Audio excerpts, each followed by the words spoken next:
It looks like a new playoff format is coming down the pike for college football. Why it's really good for the Wisconsin Badgers.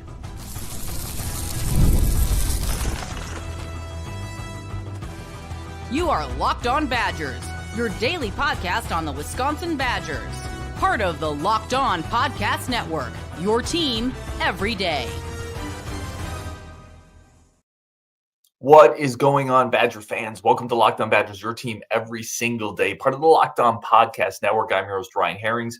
Really do appreciate everybody tuning in, whether you're going to catch this live. This is a bit of an impromptu show, but if you are up and you do catch it live, thank you for that. If you see it later on YouTube, thank you for that. If you watch it in the car, driving to work, thank you for that. If you watch it while you're at work and you're supposed to be working, thank you for that too. Your boss doesn't have to know. He's probably watching it too. So thank you for all of that. Today's episode, we are talking about a new playoff format that I think is good for Wisconsin. It's not official yet, but it looks like it's coming. We're going to talk about Tonje and a couple questions with this team. Is Tonje the best shooter since ... We're going to talk about. And some more basketball thoughts. How much of this is repeatable? Who is maybe likely due to have a bit of regression to the mean? We're going to get into all that and more. We got to start here. So per ESPN, a source inside the Big Ten, a connected source inside the Big Ten said the Big Ten, you should bank on the playoffs expanding to 14 teams by 2026. Again, I think they just got to get to 16. I don't know. This like piecemeal step up seems kind of odd. 16 is such a good number. 16 makes so much sense. Just get to 16. I think they're going to get there. I don't know why it's taking us all these like incremental steps to get to 16. Like, you're going to get there. We're making a pasta dinner here. You don't have to just get the Parmesan cheese ready, and then next year we'll get the cream ready, and then next year we'll get the pasta. Now you do it all together. Regardless, looks like it's going to get to 14 teams by 2026. Here's the interesting thing. Per another Big Ten source, the Big Ten and the SEC will try for 4 automatic bids each. The Big 12 and the ACC would each get 2 as the field expands to 14 or more. So if you do the math, right, Big 10 gets 4, SEC gets 4, ACC gets 2, Big 12 gets 2. You're up to 12. So that would give you room for 1 at large, and then Notre Dame. Like Notre Dame's just always going to have a seat at the table, which is nauseating. Join a conference. It should be 2 at large and no preferential treatments. Notre Dame, who doesn't always have a real schedule, although some years they do have a pretty underrated schedule. Either way, so let's recap what this format looks like. Why I think it's good for Wisconsin. 14-team playoff coming. I think it's going to get to 16. 4 auto bids for the Big Ten. Think about the implications of that. 4 auto and the SEC, by the way. That means you could have a year where there's 3 really good Big Ten teams and an 8-4 Big Ten team, and that 8-4 team's getting it. It's really, this is good for Wisconsin because this is what we talked about at the beginning of last year. You're in one of the have conferences, and eventually the 2 biggest conferences were going to start throwing their weight around. This is what I've been talking about for a little bit here. Eventually, the SEC and the Big Ten are going to say, okay, we have the biggest poker chips at the table, the biggest pile. We're going to start leaning on other conferences. And what are you going to do? The answer is you're not going to do anything. And you can like this or not like it. You could look at this as like you shouldn't have auto bids. You should have to earn those. You could look at this as bad for the sport. I can see all those perspectives. Long term, if you're in the Big Ten or the SEC, it's going to be good for you. And if you look back to 2010, there's 7 years Wisconsin. If there was the top 4 qualifiers in the Big Ten got to the playoffs, 7 years Wisconsin would have gotten the playoffs under this rule. 7 years since 2010. And that's including the last 3 years where it's just been a nosedive. I mean, the last 3 years, Wisconsin has felt like the bow of the Titanic plunging to the bottom of the North Atlantic. Even with those last 3 years, 7 years in the last 14, Wisconsin would have been in the playoffs under this type of format. This is good for the Wisconsins.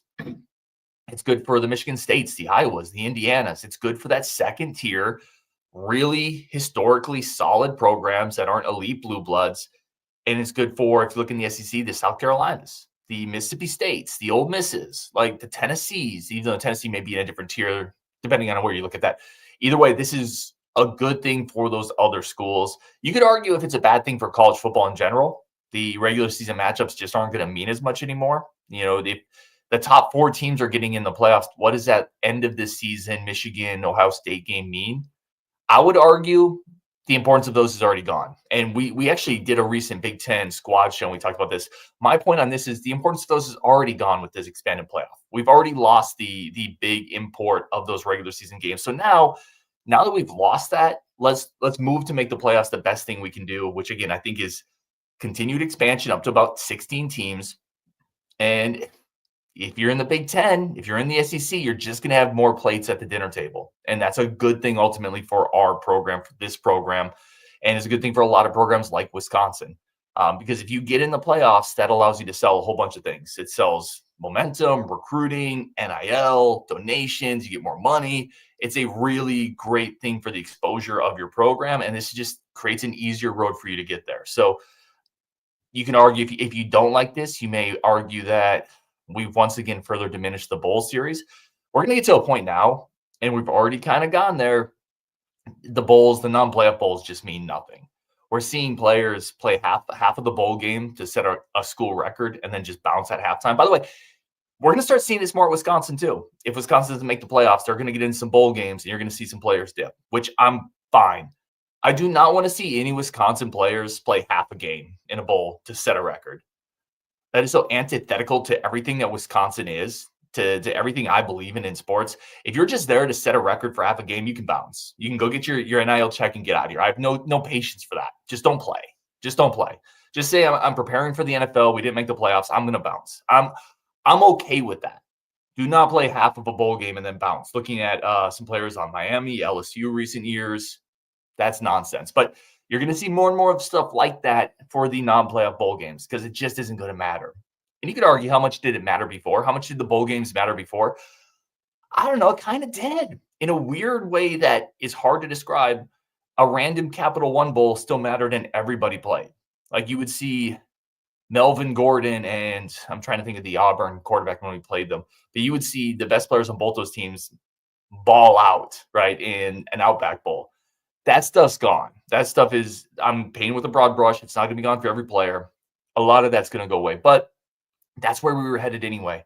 That's where we've been headed since the playoffs came. So I'm okay with it. I think this is good for Wisconsin. It's clearly a step forward in the direction where I think the Big Ten and the SEC have to take control of the narrative from the NCAA. They have to start running this a little bit because the NCAA can't do it.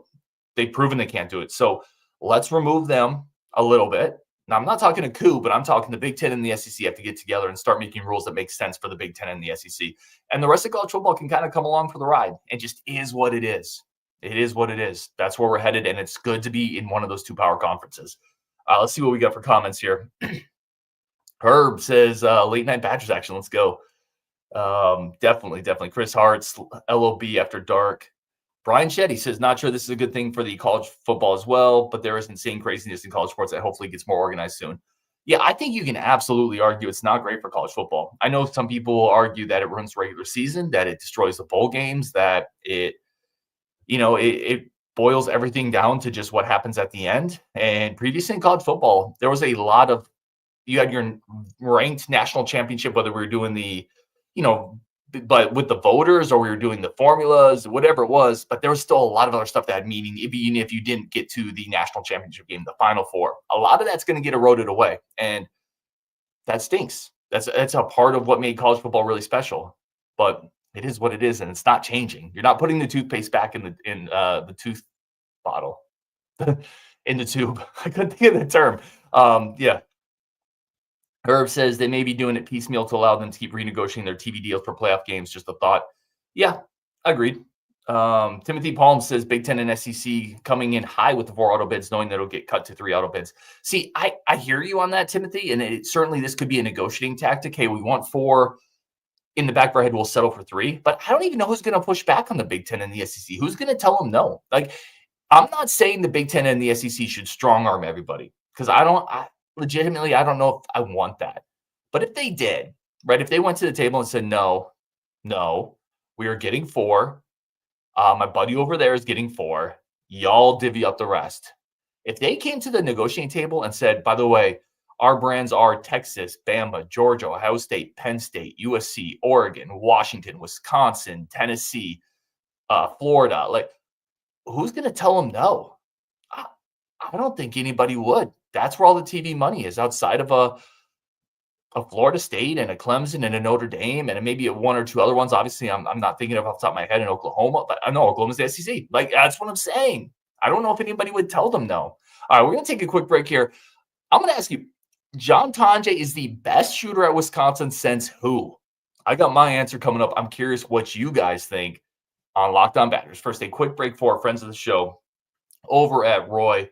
Roy, listen, I've talked about Roy before. Roy before ROY.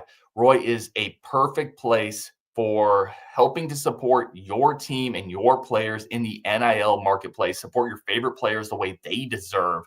Before Roy, NIL negotiations often happen under the table. Fans didn't have a clear way to support the athletes they love. Now with Roy, which is return on you, you get to be part of the change and support Wisconsin players and their Wisconsin student athletes in the most transparent way possible.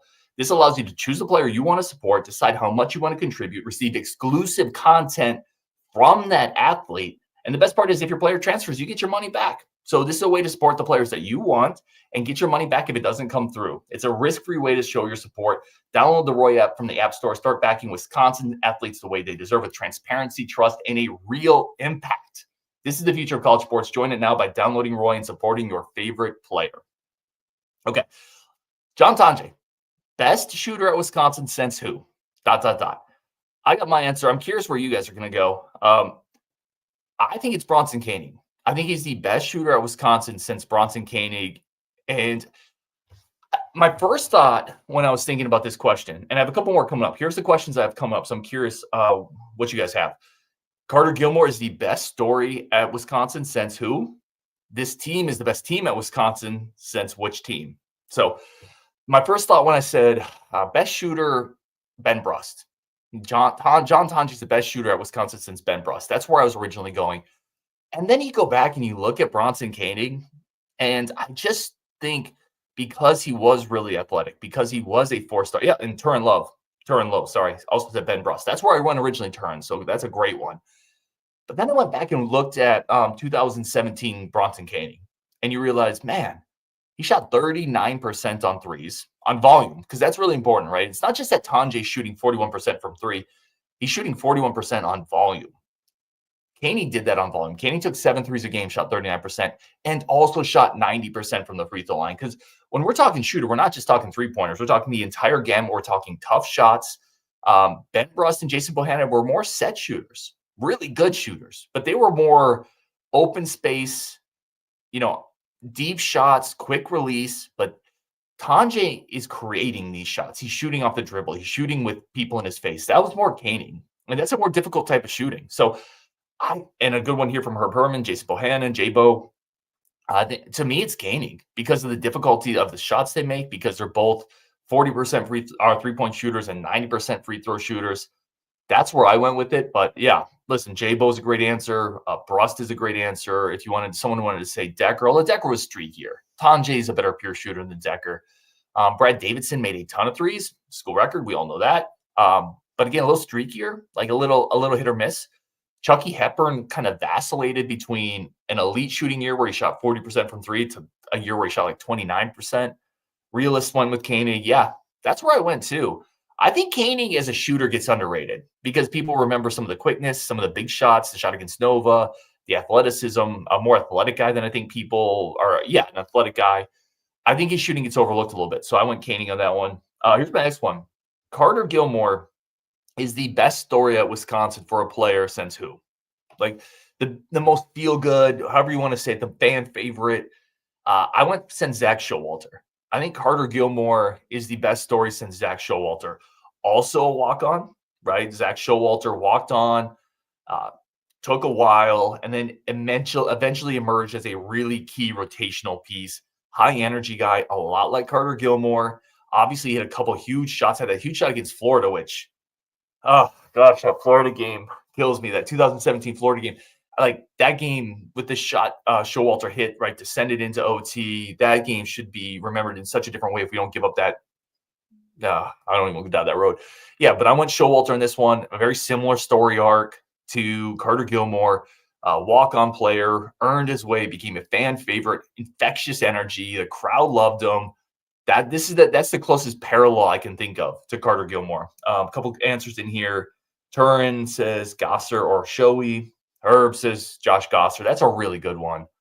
Yeah, Port Washington Pirate to Iron Man.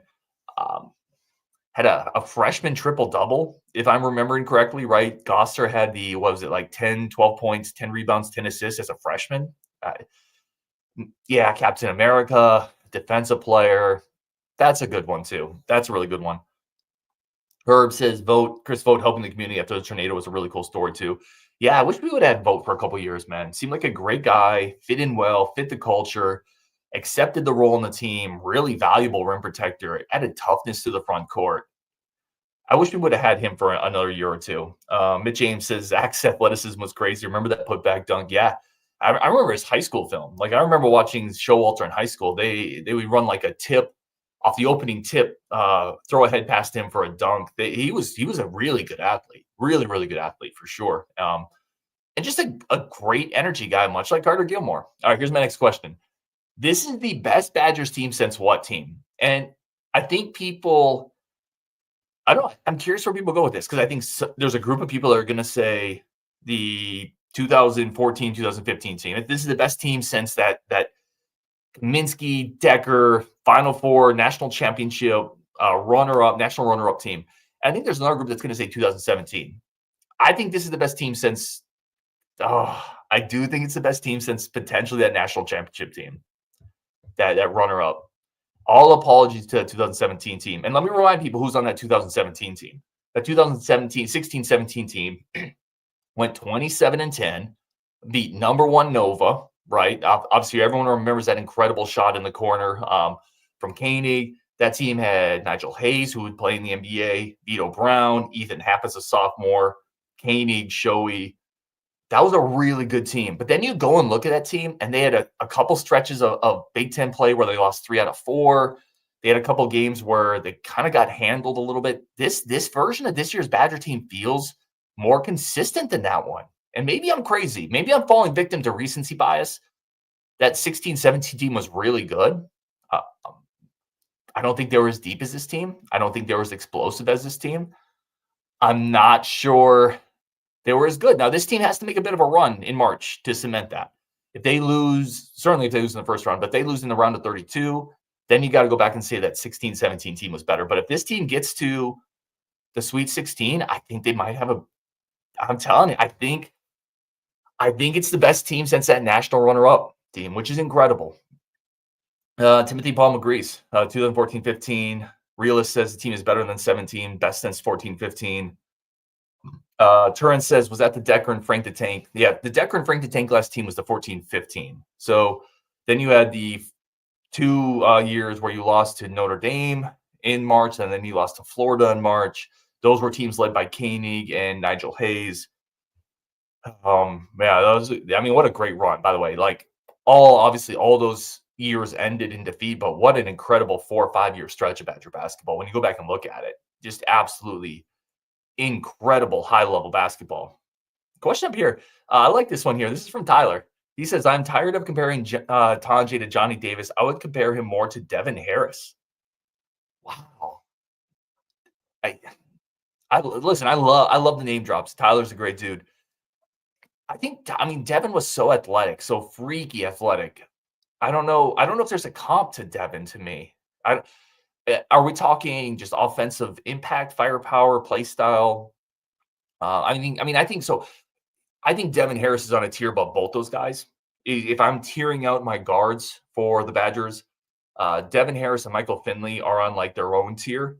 And then I would have Johnny Davis and Tanjay kind of in a different tier below them. And then inside those tiers, I would rank them out. But yeah, it's an interesting comp. And if we want to talk about just pure offensive impact, maybe it is a better comp, Tanjay to Devin. Although Devin was certainly a different type of player, much more explosive because he was more explosive than just about anybody. But yeah, no, maybe you're right. Maybe we should stop comparing Tanjay and Davis. P says Tanjay channeling Mike Finley. Mitch says Devin's quickness was on another level. And Timothy says there is no comparison for Badger basketball Jesus, a.k.a. Tanjay. And then Tyler says, correct, Finn is in there as well. Yeah, Finn and Harris to me. Now, again, my Badger fandom kind of starts, and it's roughly in the 90s. I certainly wasn't fanatical in the 90s. But, yeah, I think Finley, Harris, I'm just off the top of my head. I don't think I'm missing any guards that I would put in that tier from my fan experience. All right, we're going to take a quick second here. Talk about one thing that could come back to a little bit of a regression to the mean for the Badgers, but a whole lot of other things that I think are proven at this point, and I'm not that worried about regressing. That's coming up next on Locked On Badgers, plus any of your comments, your questions, and a great thank you for tuning in as always. All right, let's talk about how sustainable some of this is. You look at the numbers, and I started this segment thinking what Tanjay's doing may not be the most sustainable. When I really wanted to dive into the numbers, because he's on a bit of a heater, right? Coming off a couple incredible performances. But then you look at his career numbers, right? And you look at what he's doing this year, and you look at Tanjay's career numbers. Tanjay is this year slashing 48, 41, 91. So 48% from the field, 41% from three, 91% from the free throw line. It's an incredibly efficient year. That's not that far off from his career stats. He's a career 46% shooter, 38 from three, 85% from the free throw line. So incremental up everywhere, but not to the point where you'd say, gosh, I think that's going to come back to the mean at some point. I think he is who he is. He's on a heater. He's not going to get 32 every game because defenses are going to adjust. They're going to throw bigger defenders at him, but I think he is who he is. I think McGee is the guy. You look at it, the last couple games, obviously he had the suspension, which still not suspension, but he had the flagrant 2, which was still just a BS call. Not great last game. He's shooting 55% from three. Certainly there's a case of that coming down to the mean.